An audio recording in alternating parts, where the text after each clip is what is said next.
The ink on the divorce settlement wasn't even dry when James Mercer smirked at his wife across the mahogany table.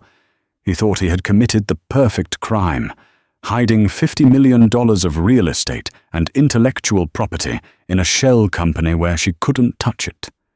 He expected tears. He expected screaming. He expected a fight for every penny. Instead, Eliana sat there with her hands folded, looking bored. James thought her silence was defeat. He didn't realize that in the world of high-stakes business, silence is the sound of a trap snapping shut. When the judge opened the final folder, James's smirk would vanish, replaced by a horror he never saw coming. The envelope landed on the granite kitchen island with a soft slap, sliding across the polished surface until it hit the bowl of lemons. Eliana Mercer didn't flinch. She continued to slice the cucumber for her afternoon salad, the knife rhythmic and steady against the wooden board. Chop, chop, chop. The morning sun streamed through the floor-to-ceiling windows of their penthouse in downtown Chicago, illuminating the dust motes dancing in the air, the only chaotic thing in a room designed for perfection. "Read it," James said. His voice was tight, carrying that familiar edge of impatience he had cultivated over the last 5 years. He stood on the other side of the island, adjusting his silk tie. He was handsome in that sharp, predatory way that had once charmed her. Now, at 38, his face was hardening, lines of greed etching themselves around his mouth. Eliana wiped her hands on a linen towel and picked up the thick manila envelope. She didn't need to open it to know what it contained. The scent of expensive legal toner practically oozed through the paper. "Divorce papers," she stated, not asking. "Irreconcilable differences," James replied, checking his watch. A Patek Philippe she had bought him for their 10th anniversary.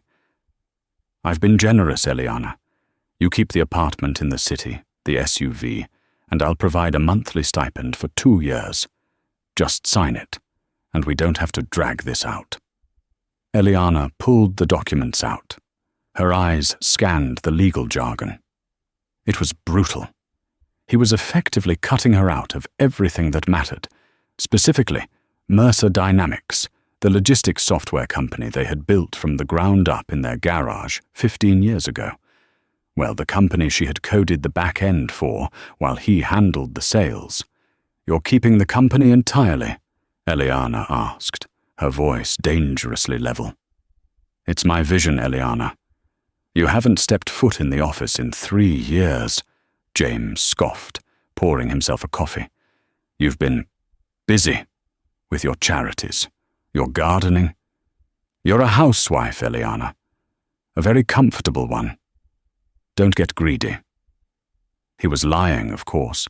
Eliana hadn't been to the office because he had systematically pushed her out, hiring a board of directors that were his old college buddies and making the environment so toxic she chose to work from home. Then he had cut her remote access. "And the portfolio?" she asked, flipping to page 12. "The investment properties in Aspen and Miami?" "Liquidated to cover business debts," James said quickly.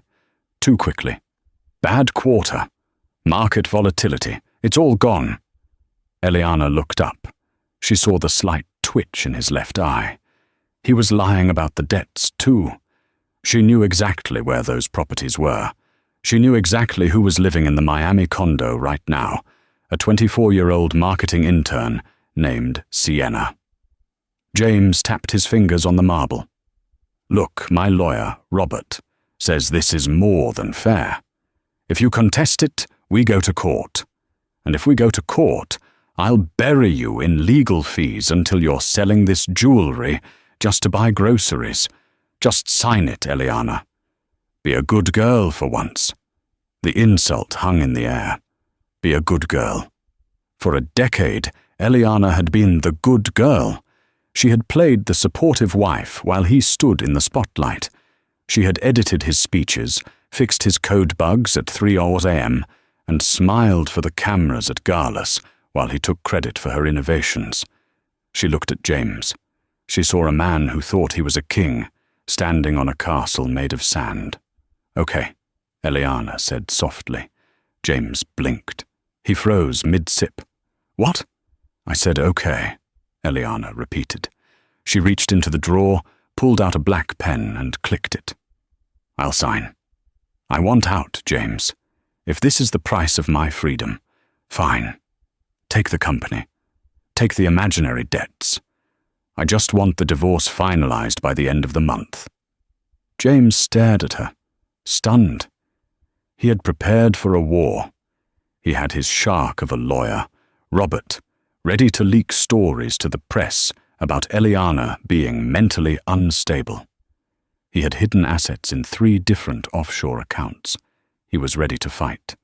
Her capitulation was confusing. It was disappointing. You aren't going to argue about the shares?" James asked, suspicion creeping into his tone. "You said they're worthless because of the debts, right?" Eliana signed her name with a flourish on the last page. Eliana Mercer. "Why would I fight for debt? I'm tired, James. Go be with your company. It's clearly the only spouse you care about."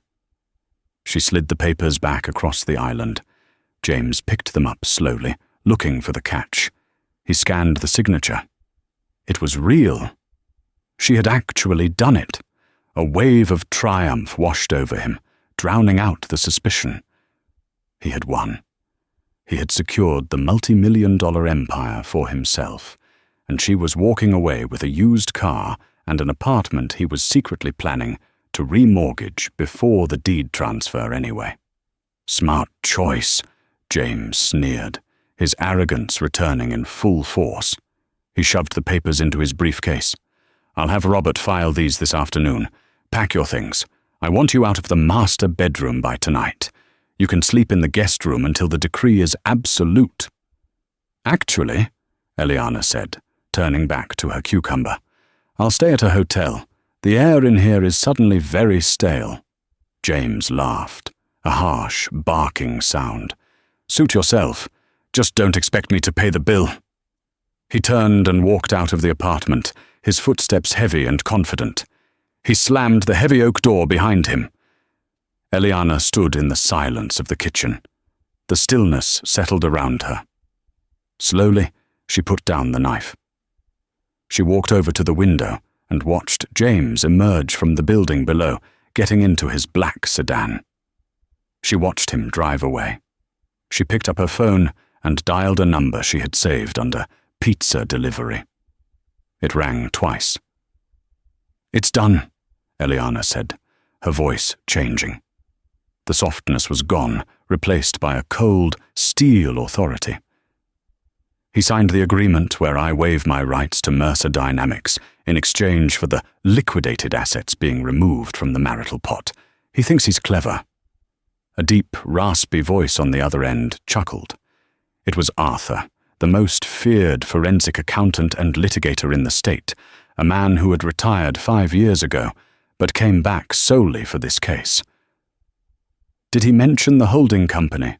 Arthur asked. "He thinks I don't know about Obsidian Ventures," Eliana replied, walking toward her study.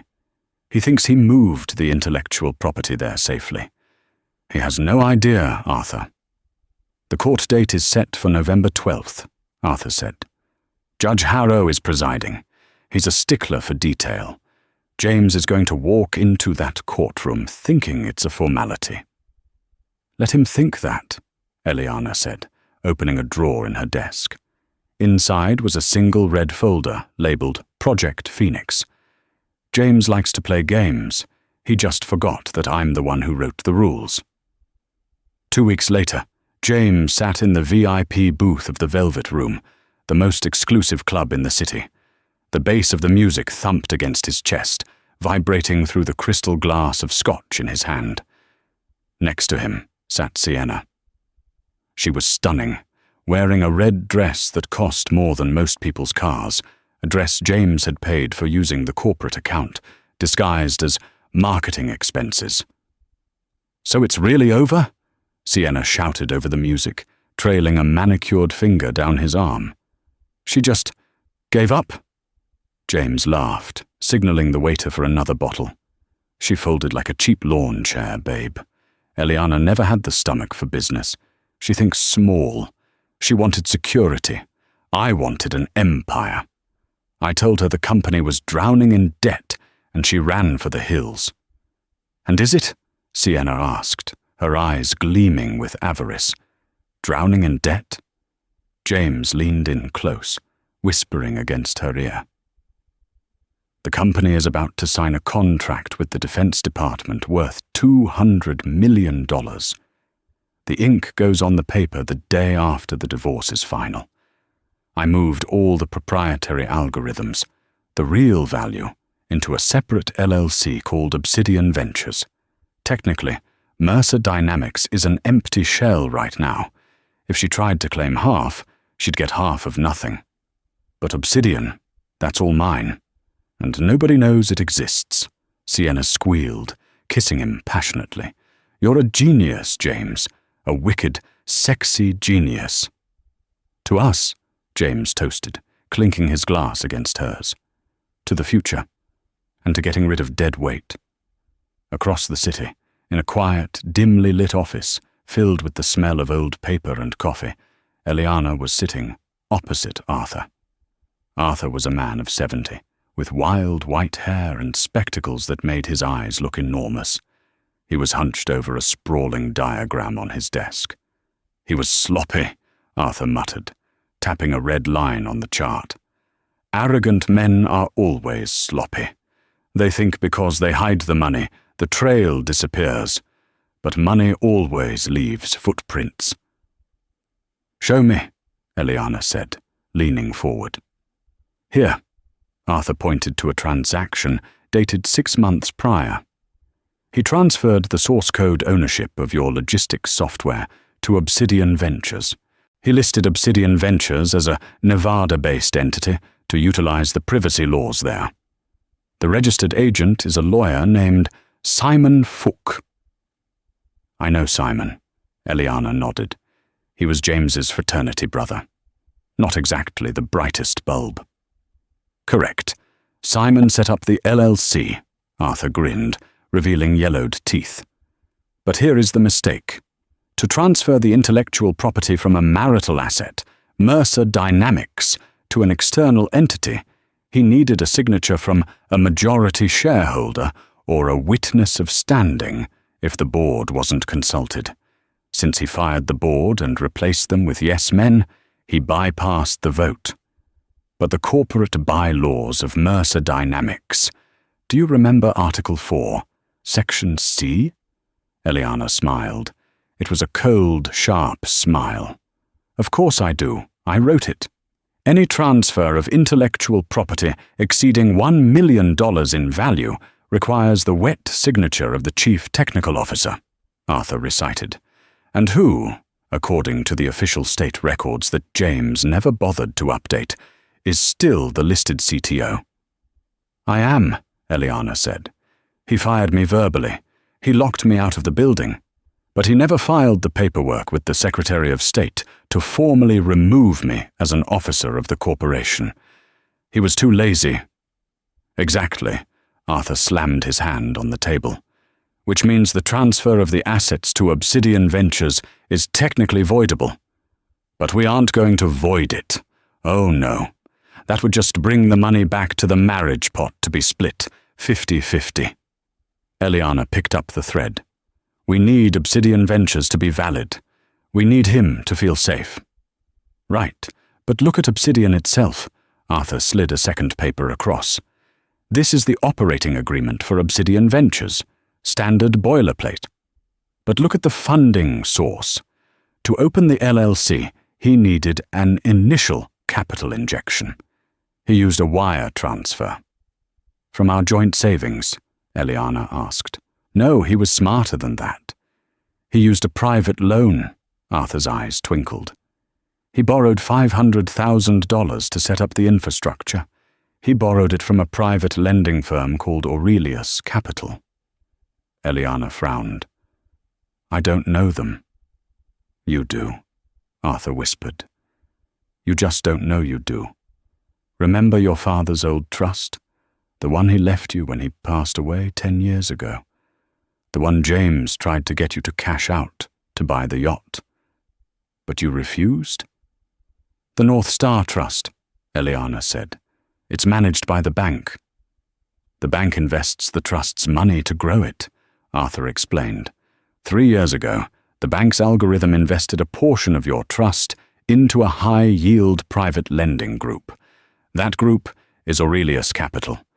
Technically, your money, your inheritance, which is non-marital property, funded the creation of his secret hideout. Eliana sat back, the implications washing over her. "So," she said slowly, "my inheritance paid for his mistress's apartment and the shell company he's using to steal our business." "It gets better," Arthur said, pulling out the final document. It was a photocopy of a deed. The loan agreement he signed with Aurelius has a default clause. It's predatory. If the borrower, Obsidian Ventures, fails to make the first 3 interest payments on time, the lender has the right to seize 100% of the collateral. The collateral listed is the intellectual property. "James doesn't pay bills," Eliana murmured. "He has assistants for that. But Obsidian is a secret. He doesn't have an assistant for it." "And he's been so busy partying with Sienna," Arthur checked his notes, "that he missed the payment dates in September and October. He has 1 week to make the November payment. If he misses it..." "Aurelius Capital seizes the software," Eliana finished. "And since you are the primary beneficiary of the funds backing Aurelius in this specific sector, we can petition the court to argue that the seized asset effectively reverts to the trust." Eliana stood up and walked to the window of Arthur's office. The city lights of Chicago twinkled below, indifferent to the wars being fought in its skyscrapers. "He's going to miss that payment," Eliana said. "He's too arrogant. He thinks the loan is a formality he can fix later." "So, the plan?" Arthur asked. "Let him walk into court." Eliana turned back, her eyes hard. "Let him brag. Let him lie to the judge. And then we take everything." The week leading up to the final hearing was a masterclass in deception. Eliana knew that for the trap to work, James had to believe he was completely untouchable. He had to believe she was weak, broken, and desperate. She moved out of the penthouse and into a modest, extended-stay hotel on the outskirts of the city. She made sure to be seen. She went to the grocery store in sweatpants, no makeup, buying generic brands. She knew James had people watching her. He was paranoid enough to want confirmation of his victory. On a Tuesday afternoon, 3 days before the court date, Eliana's phone buzzed. It was a text from her old friend, Sarah, who still worked at the front desk of Mercer Dynamics. "He's popping champagne in the conference room. Just announced the DoD contract is a sure thing for next week. He's telling everyone you're moving to Arizona to find yourself." "Are you okay?" Eliana typed back. "I'm fine. Let him celebrate." She sat at the small desk in her hotel room, staring at the calendar. Yesterday was the deadline, the 3rd missed payment for the loan backing Obsidian Ventures. She called Arthur. "Did it happen?" she asked, her voice steady. "It happened at midnight." Arthur's voice was gravelly with satisfaction. The automated system at Aurelius Capital flagged the account as delinquent. The default clause triggered instantly. Notices were sent to the registered email address, which, if I recall, is an encrypted account James rarely checks. "He never checks it," Eliana confirmed. "He thinks encryption means invisible, not secure." "Then legally, the asset seizure process has begun. It's automatic. He doesn't own the software anymore, Eliana. He's walking around selling a product that belongs to your trust fund." "Does he know?" Not yet. And he won't until we tell him. But there's a complication. Arthur paused. Robert, his lawyer. He's a shark, Eliana. He filed a motion this morning to seal the financial records of the divorce. He wants the settlement kept private. Why? Because he knows James is hiding something. Robert doesn't know what, but he knows his client is a liar. He's trying to protect James from future liability. If the records are sealed, and we discover the fraud later, it's much harder to reopen the case. Let him seal it, Eliana said coldly. It won't matter. Perjury is a crime, whether the records are sealed or not. Meanwhile, James was on top of the world. He stood in the center of the open plan office at Mercer Dynamics, holding a glass of Dom Perignon. "To the future!" he bellowed. The staff clapped, though the applause was thin. They missed Eliana. They missed the way she actually remembered their birthdays and understood the code they wrote. James just shouted buzzwords and cut bonuses. Sienna was there, ostensibly as a consultant. She hung on his arm, whispering in his ear. "Did you sign the lease for the new condo?" "Done," James grinned. "The ink is drying. And once Eliana is officially out of the picture on Friday, I'm buying that Porsche you wanted." His phone buzzed in his pocket. A notification. Urgent. Aurelius Capital. Final notice. James glanced at it and swiped it away. Spam, he thought. Probably a phishing attempt. He didn't have time for spam. He was a mogul. Later that afternoon, James met with his lawyer, Robert Vance. Robert was a man who looked like he had been carved out of expensive soap. Slick, shiny, and slippery. "She's quiet," Robert said, pacing James's office. "Too quiet, I don't like it." "She's defeated, Rob." James leaned back, feet on his desk. "I saw the credit card statements. She's buying ramen and staying at a Motel 6. She's done." "Maybe," Robert frowned. "But I got a weird call from the bank today. They were asking about the Obsidian entity." James sat up, his feet dropping to the floor. "What did you tell them?" "I told them it was a holding company for family assets, totally unrelated to the business. They bought it. But James, you need to be honest with me. Is there anything in Obsidian that Eliana can touch? Because if there is, we need to settle for more money. Give her $1 million. Shut her up." "There is nothing," James lied. He looked his lawyer in the eye and lied effortlessly.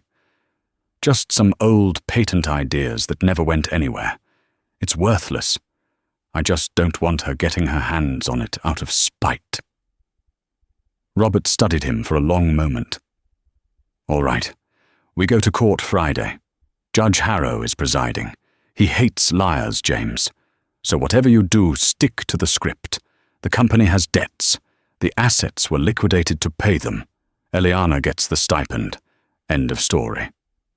"End of story," James agreed. The courtroom smelled of floor wax and anxiety. Judge Harrow sat high on the bench, a man with a face like a crumpled paper bag and eyes that missed nothing. He was nearing retirement and had zero patience for the theatrics of high-net-worth divorces. Eliana sat on the left, wearing a simple grey suit. It was old, slightly ill-fitting. She wore no jewelry. Next to her sat Arthur, who looked like a confused grandfather who had wandered into the wrong room, shuffling papers with shaking hands. On the right, James looked like $1 million. His suit was custom Italian, his hair perfect. Robert sat beside him, tapping a gold pen on a pristine legal pad. "Case number 4492, the bailiff announced. Mercer v. Mercer." "Appearances," Judge Harrow grunted. "Robert Vance for the petitioner. James Mercer," Robert said smoothly. "Arthur Pumble." For the respondent. Eliana Mercer," Arthur mumbled, dropping a pen. James smirked. This is going to be a slaughter, he thought. We are here to finalize the dissolution, Judge Harrow said. I have the settlement agreement here. Mrs. Mercer, you have signed this. You understand that you are waiving your right to 50% of the marital assets, specifically the company known as Mercer Dynamics? Eliana stood up. Her voice was small. Yes, Your Honor. My husband has explained that the company is in severe debt and effectively worthless. I just want to move on. Judge Harrow looked at James. Mr. Mercer, you have submitted a financial affidavit stating that the marital estate has a net value of -$400,000. That is correct, Your Honor. James stood, buttoning his jacket. The logistics market took a severe downturn. We had to liquidate our real estate holdings to cover payroll. It's been very stressful. And there are no other assets? Harrow asked. No offshore accounts? No shell companies?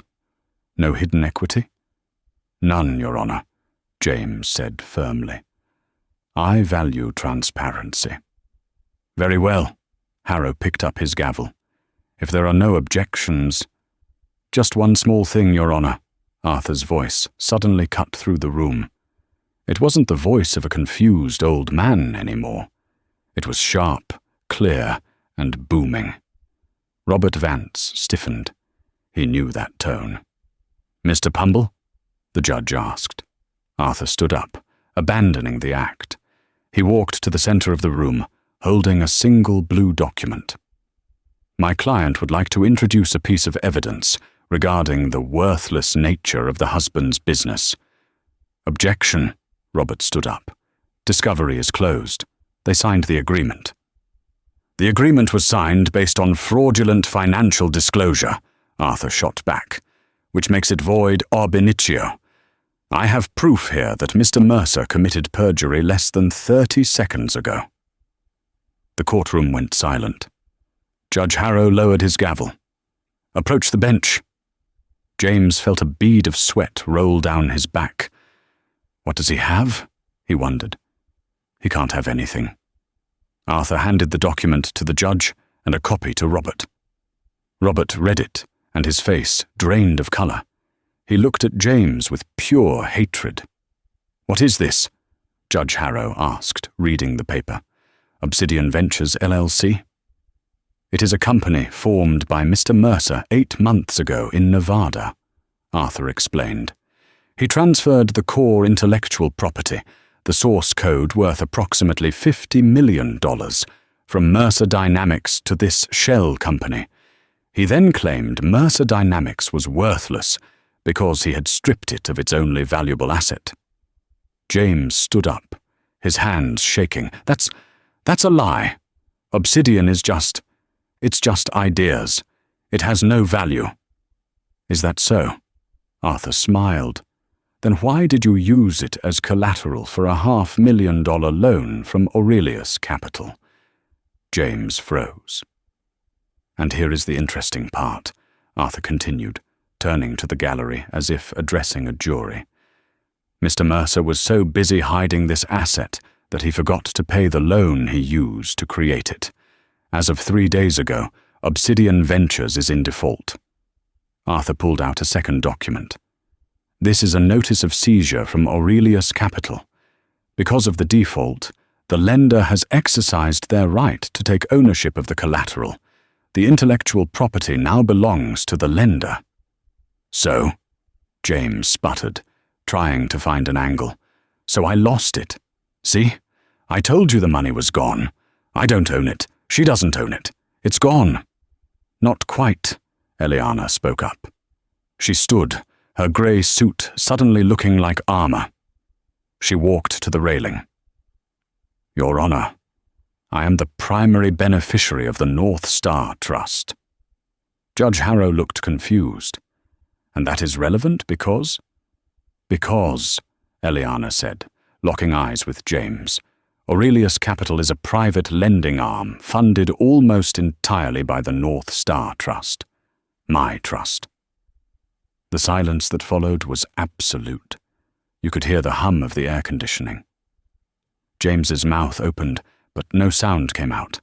His brain was trying to process the loop.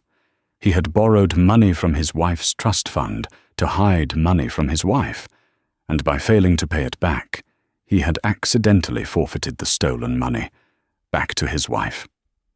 Technically, Arthur added, the intellectual property is now an asset of Mrs. Mercer's trust. It is no longer marital property to be divided. It is her sole, separate property. Mr. Mercer, however, still owns Mercer Dynamics. Arthur paused for effect. But without the software code, Mercer Dynamics is just an office lease and a coffee machine. So congratulations, James. You get to keep the company, just like you wanted. This is entrapment, James screamed, slamming his hand on the table. She set me up. She knew. Mr. Mercer, sit down, Judge Harrow barked. His face was red. You stood here and lied to my face about the existence of this asset. You committed perjury. Robert, do something! James grabbed his lawyer's arm. Robert Vance pulled his arm away, disgusted. He began packing his briefcase. I can't represent a client who lies to the court and to his counsel. Your Honor, I move to withdraw from this case immediately.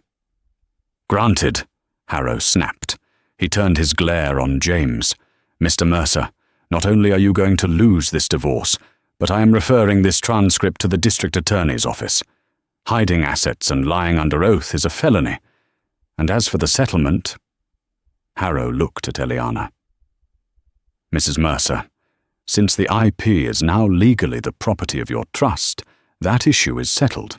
However, regarding the remaining marital assets, the apartment, the cars, the savings, I am awarding 100% of them to the wife as punitive damages for the husband's fraudulent conduct. James sank into his chair. The world was spinning. The $50 million? Gone. The apartment? Gone. His lawyer? Gone. Eliana walked over to the table where James sat slumped. She leaned down, whispering so only he could hear. I told you, James. I just wanted it to be over. You were the one who wanted a war. She turned and walked out of the courtroom, the heavy doors swinging shut behind her with a sound like a guillotine. But the story wasn't over. James Mercer wasn't a man who accepted defeat. As he sat in the ruins of his life, a dark, desperate anger began to brew. He had lost the legal battle. Now, he would resort to something much more dangerous. The rain in Chicago didn't wash things clean, it just made the grime slicker. James Mercer stood outside the glass doors of Mercer Dynamics, a cardboard box in his hands. It was a cliché, a scene from a movie he would have mocked a month ago. His security badge had been deactivated at 9:00 a.m. The building manager, a man named Frank, whom James had ignored for 5 years, had taken great pleasure in escorting him out. Sienna, James barked into his phone, sheltering under the awning of a coffee shop. Where are you? I'm outside. Bring the car around. The car is gone, James. Sienna's voice was tinny and bored. What do you mean gone? It's in the garage. The leasing company came for it an hour ago, she said. Robert, your ex-lawyer, called them. Apparently the corporate account is frozen, and since I'm not really into taking the bus, I think this is where we part ways. You selfish, James started, but the line went dead. He stared at the phone. He hurled it into a puddle. It cracked, the screen spider-webbing, a perfect metaphor for his life. He hailed a taxi, paying with the last $50 in his wallet. He had one card left to play. Eliana and that old fossil Arthur had outmaneuvered him in court. Yes. They had the legal rights. They had the paper. But James knew something they didn't. Code wasn't just paper. It was data. And data could be copied. James directed the driver to a storage facility in the industrial district. He didn't go to his apartment. Eliana would have changed the locks by now. He went to Unit 402. Inside, amidst dusty ski equipment and old tax returns, was a floor safe. He spun the dial. Right 15, left 32, right 8. The door swung open. Inside sat a single, silver external hard drive. 6 months ago, when he first transferred the assets to Obsidian Ventures, James had made a cold storage backup of the entire source code, including the encryption keys for the upcoming Defense Department update. He had done it out of paranoia, afraid of a server crash. Now, it was his golden ticket. He didn't need the company. He didn't need the legal rights. He could sell this drive to Mercer Dynamics' biggest competitor, Log-I Tech Global.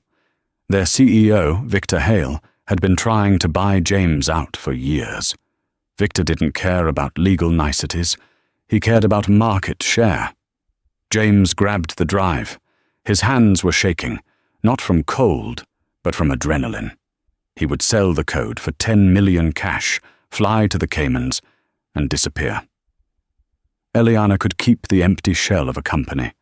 He would be drinking mojitos on a beach while she tried to figure out why a competitor launched her product a week before she did. He found a burner phone in a pawn shop an hour later and dialed a number from memory. "Hale," a deep voice answered. "It's James Mercer." There was a pause. "I heard you had a rough week in court, James. Losing the company to the wife? Ouch." "I didn't lose the product, Victor," James hissed, huddled in the back of a diner. "I have the source code, the complete source code, including the Phoenix Protocol updates for the military contract. It's on a drive in my pocket." The line went silent again. James could hear Victor breathing. "Eliana has the rights," Victor said slowly. "Touching that code is a felony. Industrial espionage. Only if you get caught," James pressed. 10 million. Cash. Tonight. You get the drive, I disappear. You launch the software next week and crush Mercer Dynamics before Eliana even figures out how to turn on the lights. 10 million is steep for stolen goods. It's worth 50. You know that. "Meet me at the old shipyard, Dock 4. Midnight," Victor said. "Come alone. If I see a single cop, the deal is off." "I'll be there."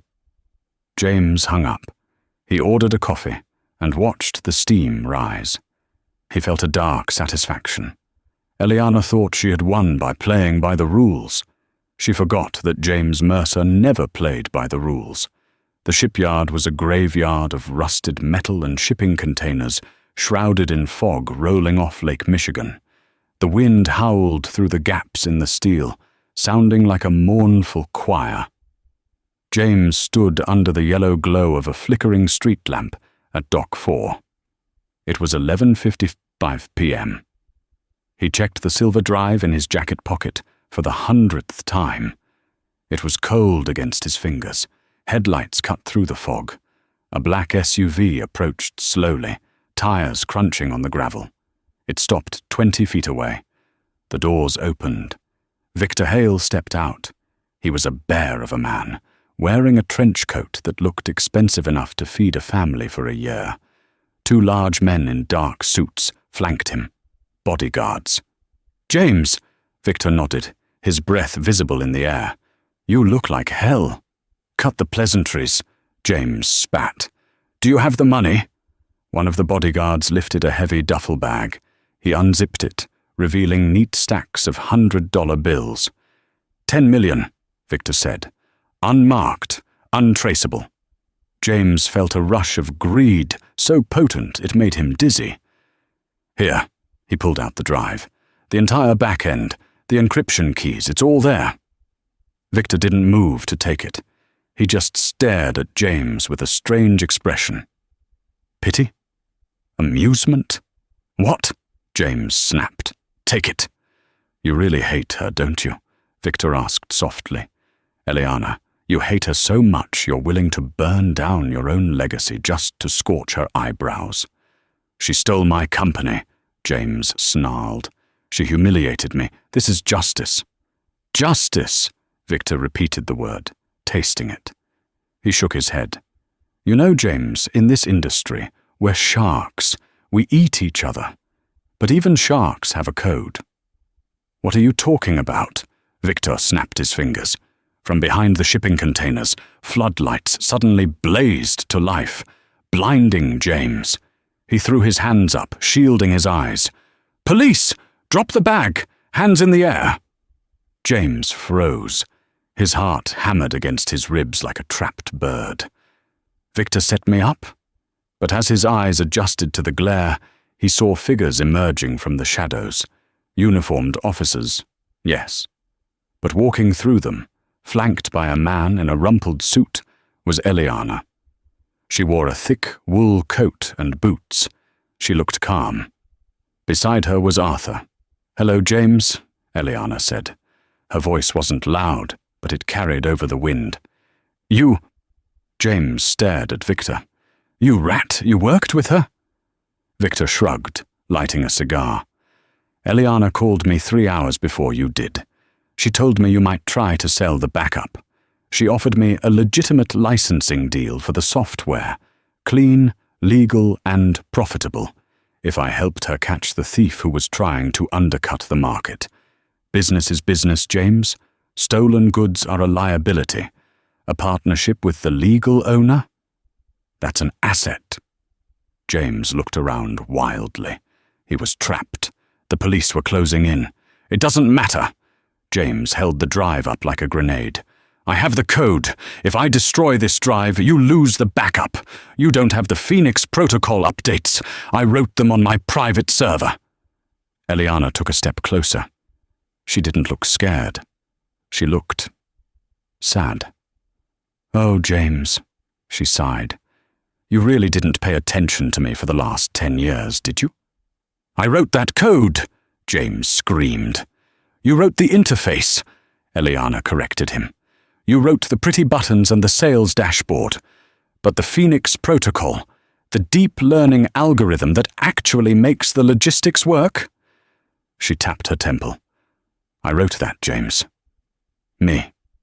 Late at night, while you were sleeping or out with Sienna. I wrote it, and I pushed the updates to the cloud using a ghost account you didn't even know existed. The code on that drive in your hand. She smiled, a small, devastating curve of her lips. That's version 1.0 from 4 years ago. It's obsolete. It's junk. The Defense Department wouldn't run a toaster with that code, let alone a supply chain. James stared at the silver drive. The weight of it suddenly felt useless. He had risked everything, his freedom, his reputation, for a paperweight. It was a honeypot, James, Arthur called out, his voice gleeful. We knew you'd kept a copy. We just needed you to try and sell it to prove intent to distribute stolen trade secrets. That's a federal crime. 10 to 15 years, usually. James dropped the drive. It clattered onto the gravel. He looked at Eliana. For the first time, he saw her not as his wife, not as a victim, but as the architect of his destruction. She hadn't just beaten him. She had let him beat himself. Why? James whispered, as the officers grabbed his arms and handcuffed him. Why go this far? Eliana walked up to him. She looked into his eyes, searching for the man she had once loved, but finding only a stranger. Because you mistook my kindness for weakness, she said softly. And you forgot that while you were building a brand, I was building the foundation. And I can take it apart just as easily. She turned her back on him. Take him away, she said to the officers. As James was shoved into the back of a squad car, the red and blue lights flashing against the fog, he watched Eliana get into Victor Hale's car. She didn't look back. Not once. The car door slammed shut, sealing him in. 1 year later, the Chicago skyline didn't look like a concrete jungle anymore. From the 45th floor of the newly rebranded Mercer Hale Logistics Tower, the city looked like a circuit board of gold and steel, pulsing with an energy that Eliana finally understood. It was a machine, and for the first time in her life, she was the one with her hand on the lever. Eliana stood by the floor-to-ceiling window, a crystal glass of sparkling water resting lightly in her hand. She wore a tailored white suit, the fabric crisp and immaculate, a sharp contrast to the soft, faded cardigans she had worn during her marriage. The woman who had once been told to stick to her gardening while the men talked business was now the co-CEO of the largest supply chain software firm in the Midwest. She still gardened, in a sense.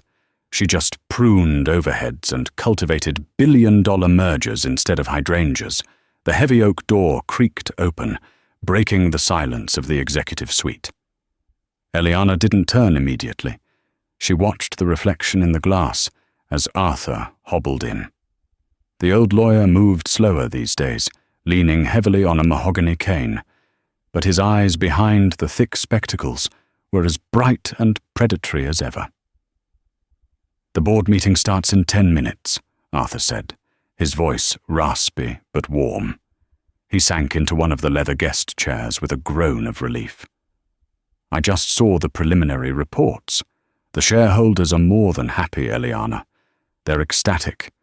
The stock is up 12% since the merger with Victor's company was finalized last quarter." Eliana turned, a small, satisfied smile playing on her lips. "And the Phoenix Protocol?" "Deployed in 30 countries as of this morning," Arthur replied, opening a folder on his lap. "The glitches James left in the legacy code have been scrubbed. The system is flawless. The Defense Department contract was renewed an hour ago for another 5 years. You've done it, Eliana. You didn't just save the company. You reinvented it." "We reinvented it," Eliana corrected him gently, walking over to her massive glass desk. "I couldn't have done it without you, Arthur." "I just read the fine print," Arthur chuckled. "You wrote the code." He hesitated for a moment, the atmosphere in the room shifting from celebratory to something heavier. Arthur reached into the breast pocket of his tweed jacket and pulled out a small, folded slip of paper. It was a bank receipt. "I took care of the other matter," Arthur said, sliding the receipt across the glass surface of her desk. "I deposited the commissary funds. $500. It's in his account." Eliana looked at the slip of paper. It was such a trivial amount compared to the millions she now managed daily. Yet, it carried more weight than any contract she had signed this year.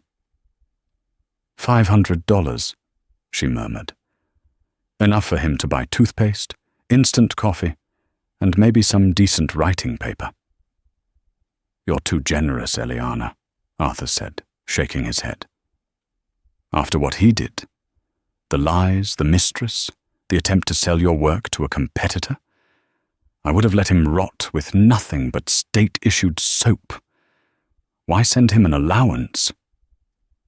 Eliana picked up the receipt, studying the numbers. Her expression hardened, the warmth vanishing from her eyes. "He is rotting, Arthur. That's the point," she said, her voice dropping to a chill. "James is a man who lived on admiration. He needed to be the smartest, richest man in the room. Being in a federal prison, just another number in a beige jumpsuit, is a fate worse than death for him. But if I gave him nothing, he could tell himself I was bitter. He could tell himself he got under my skin." She dropped the receipt into the trash bin. "The money is a message. It's the exact amount of the monthly stipend he offered me in the original divorce settlement. Every time he buys a candy bar or a stamp, he has to remember that he is living on my charity. He has to remember that I'm the one signing the checks now." James had pleaded guilty to trade secret theft and wire fraud to avoid a maximum sentence. He was currently serving year 1 of 7 at a medium security facility in downstate Illinois. As for Sienna, she hadn't waited for the sentencing. The moment the handcuffs clicked onto James's wrists at the shipyard, she had vanished. Rumor had it she was in Miami, chasing a retired plastic surgeon, but Eliana didn't care to confirm it. Sienna was a symptom, not the disease. James was the one who had broken the vows. Sienna was just the instrument he used to do it. "There is one last piece of business," Arthur said, his tone growing somber. He reached into his briefcase and pulled out a plain white envelope. "This came for you, from the facility. It's from him." He placed the letter on the desk. The handwriting was jagged, desperate, lacking the arrogant flourish that used to define James's signature. Eliana stared at it. The envelope sat there like a physical weight, a ghost from a past life, trying to haunt her new one. For a fleeting second, she remembered the man he used to be, the charming visionary she had built circuit boards with in a freezing garage 15 years ago. But that memory was instantly overlaid by the image of his smirk across the kitchen island. "Be a good girl. Sign the papers." "Burn it," Eliana said. Arthur blinked, surprised by the swiftness of her decision. "You don't want to read it. It might be an apology. It might be closure." "It's not an apology," Eliana said, picking up her tablet to review the quarterly projections, dismissing the object entirely. "It's a request. He probably wants me to speak to the parole board, or he wants to know why I haven't visited. James doesn't know how to be sorry, Arthur. He only knows how to negotiate. He thinks if he uses the right words, he can leverage a better deal." She stood up and walked over to the heavy-duty shredder in the corner of the office. She picked up the envelope, unopened. She held it for a moment, feeling the thickness of the folded pages inside. Whatever words were in there, pleas, excuses, accusations, they belonged to a reality that no longer existed. "I don't negotiate with terrorists," she whispered, the sound of her voice barely carrying over the hum of the building's ventilation. "And I don't negotiate with ghosts." She fed the envelope into the machine. The teeth of the shredder roared to life, a harsh, mechanical grinding sound. Eliana watched as the white paper was chewed into unrecognizable confetti, falling into the bin below. The last connection to James Mercer was severed, not with a scream, but with the quiet hum of office machinery. The intercom on her desk buzzed, cutting through the moment. "Mrs. Mercer!" The assistant's voice crackled through. "Mr. Hale and the board are waiting in the conference room. They're ready for your presentation." Eliana straightened her jacket. She checked her reflection in the darkened glass of the window one last time. The woman staring back wasn't the scared wife who had sliced cucumbers while her world fell apart. She wasn't the victim. She was the architect of her own fate. She had learned the hardest lesson of all. In business and in love, ownership isn't about whose name is on the deed. It's about who holds the keys to the future. "Ready, Eliana?" Arthur asked, standing up and leaning on his cane. He looked at her with pride. Eliana smiled. It was a genuine, radiant smile that reached her eyes. "I was born ready." She walked out of the office, her heels clicking rhythmically on the marble floor. It was a sound like a clock counting down. Not for her end, but for her beginning. And that is the story of how Eliana Mercer turned a divorce settlement into a hostile takeover. It's a powerful reminder that in life, the quietest person in the room is often the one you should fear the most. James thought he could hide his assets in the dark, but he forgot that his wife was the one who built the light switch. What did you think of Eliana's revenge? Was it justice, or did she go too far by setting him up at the shipyard? I want to hear your thoughts in the comments below. Let me know if you would have burned that letter or read it. If you enjoyed this story of betrayal, strategy, and ultimate payback, please hit that like button. It really helps the channel grow. And don't forget to subscribe and ring the bell so you never miss a new story. We drop new dramas every week. Thanks for listening. And remember, always read the fine print.